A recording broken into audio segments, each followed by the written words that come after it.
Hey y'all, welcome to my channel and welcome back if you're returning. Today I am coming to you with a new healing vlog and we're doing a book review.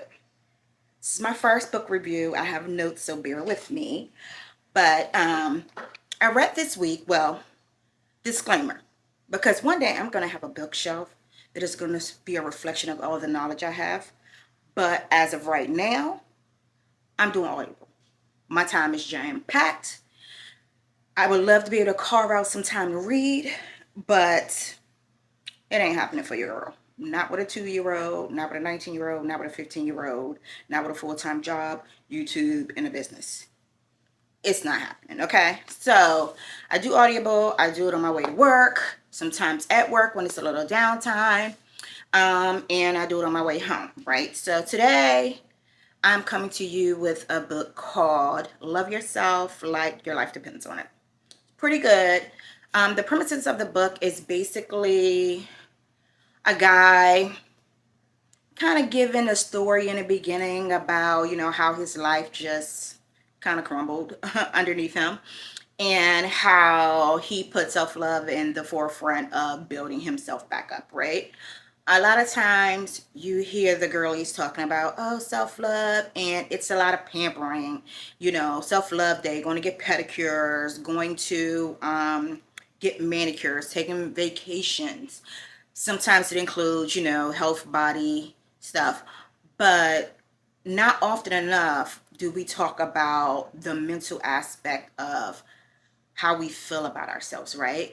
So naturally, most people feel like I love myself. Even if you're disappointed with yourself, I don't think too many people walk through the world thinking that they hate their self or thinking that they lack in self-love, right? They're not intentional about it. Let's keep it a buck. We're not always intentional about it. So this book goes into 4 intentional practices to kind of help build that self-love. Now, what I got from practice number 1, I think I connected with that the most. It's the mental loop, right? The mental loop is basically 5 minutes a day repeating to yourself, I love myself. I love myself. I love myself. I love myself. You can say it verbally or you can just mentally say it. 5 minutes a day here and there. Maybe you'll do 5 in the morning, 5 at lunch, and 5 at dinner, either way. That is the premises of the mental loop. And when explaining the mental loop, one of the things that stood out to me was how he spoke about the importance of repetition and how a lot of times we think our brain is thinking, but what our brain is doing is remembering. And it took me back to a relationship I was in that involved some DV, right? More emotional and verbal than physical, but some physical. And I noticed that in the midst of that, this person used to say things to me and I felt like I didn't believe it, right? It was like, what? Like, you call me a POS, you say I ain't, all of this stuff. I'm a loser, I'm whatever. And in the midst of it, it's like you're looking at this other person who more than likely, because when it comes to men, tend to lash out when their stuff isn't together. I'm like, I'm the one holding all of this down. I work, you don't. I have ambitions and goals. You don't actively work on yours. Anyway, we're not gonna go down the list. But nonetheless, in the midst of it, I felt as though I didn't believe that, right? But this goes back into the mental aspect of the repetition of it. When you're constantly hearing it. It wasn't until I got out of that situation that I was like, wait a minute. Like, did hearing this constantly for years somehow trick my brain into believing this about myself? So, anyway, that was my connection to the practice of mental loop, which is why I like fully agree. And I think that is going to be the practice for me that does the most, right? I hope you guys don't hear my washing machine, but I got to get clothes washed. So, the second one is the mirror practice in which he goes to a mirror and he's eye to eye with the mirror. He says, look yourself in the eye, and tell yourself you love yourself. Repeat it over and over. Smile at the end. Speak some affirmations. And he did explain, and this is one of the tougher ones, and that sometimes you got to only focus on one eye. Sometimes you can get a headache.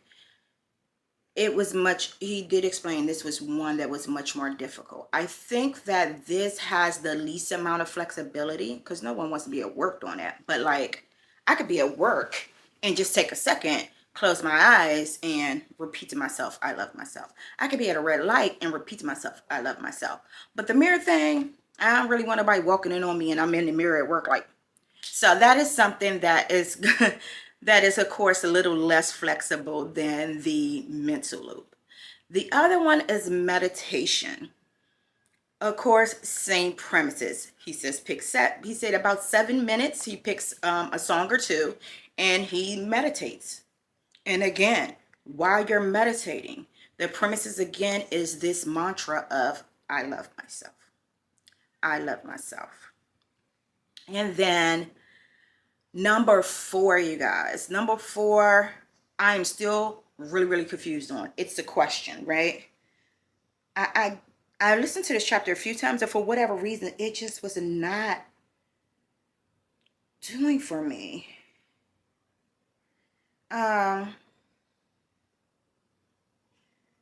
What I really got from this, and it doesn't feel like a practice, it feels like a check-in, is what of these things or what of your self-love practice is working? What are you feeling?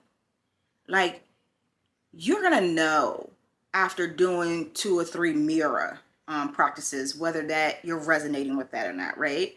Or you're gonna know after doing meditation if you're resonating with that, or whatever other practices. He offers these 4 practices, but the truth of the matter is, the book is more or less to encourage you to create your own. Here are a few practices you can try, but keep trying things until something sticks with you. He tried several things, but these were the 4 that stuck with him. Okay, now as far as my key takeaway, so here are my key takeaway, guys. Key takeaways was self-love is a choice. It's a choice, and it's something that has to be practiced intentionally. And when I say intentionally, it means create consistent practices within your day, within your week, that hones in on you, reminding yourself of how you feel about yourself. The truth of the matter is, we call people, we'll text a love interest every morning, good morning. We'll text a good night. But do we give ourselves that same love? Do you wake up, like we'll say, I'm going to do my affirmations, but the likelihood that you're going to do your affirmations as much as you will remember to text somebody that you're trying to court or trying to align with, we don't do it. Date yourself is also on the table. My other takeaway is small changes small steps lead to profound changes, right? So again, the mental loop is so small. It takes such a, like, you guys, I started doing it today. Well, not today. I started doing it this week, right? Not consistent enough. I think next week I'm going to make it my consistent week to actually do everything. But as I was reading the book, I would do it here and there. But the small changes of stopping at a red light and repeating the mantra to myself, or the mental loop, shall I say, in his terminology, was amazing. It was amazing. Like, I did feel like I would pull up to work in a better mood. A little bit better mood. But the meditation, I meditate, but I meditate on a variety of things. You know what I'm saying? It's never just like self-love. Again, small steps, profound changes. Mindset matters, right? It's the center of the book's message.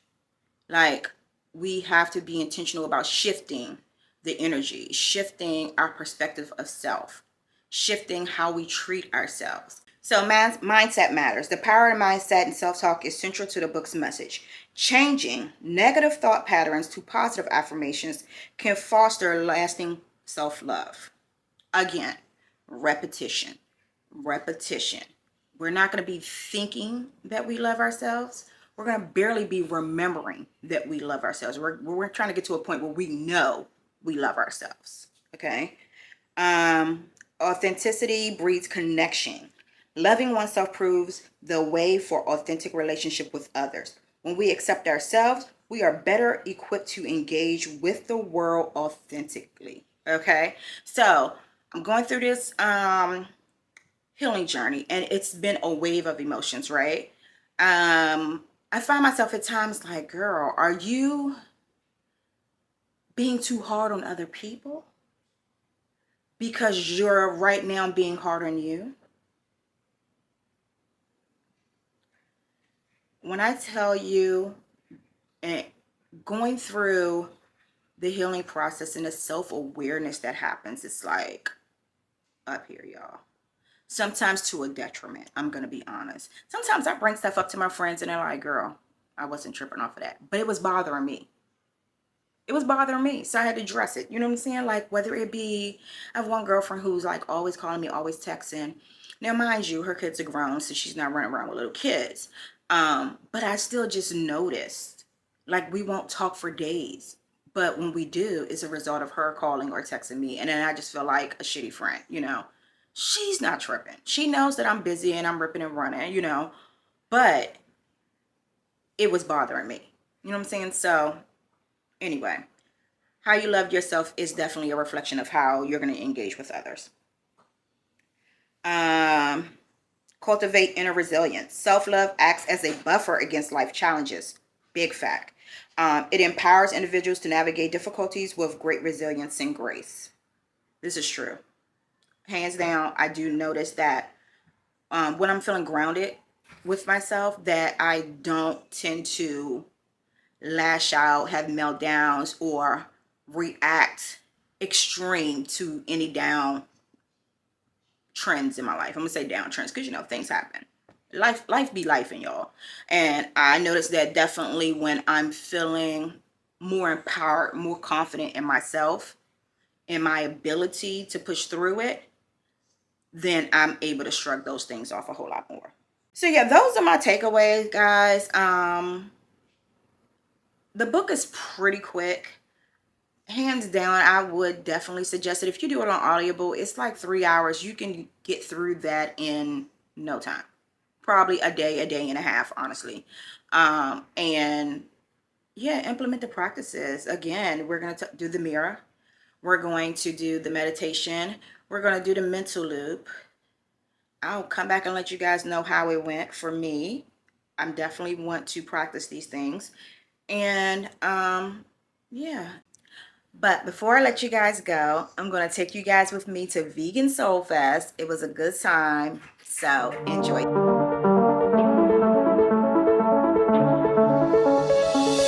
It was always me versus me. It was never me versus you. Misunderstood. Get up, had to beat those eyes. Got up and I beat those eyes. It's understood. It was always me versus me. It was never me versus you. And now I'm good. Wake up and I do my part. Wake up and I do my job just how I should. It was always me versus me. It was never me versus you. Misunderstood. Get up, had to beat those eyes. Got up and I beat those eyes. That's understood. It was always me versus me. It was never me versus you. And now I'm good. Wake up and I do my part. Wake up and I do my job just how I should.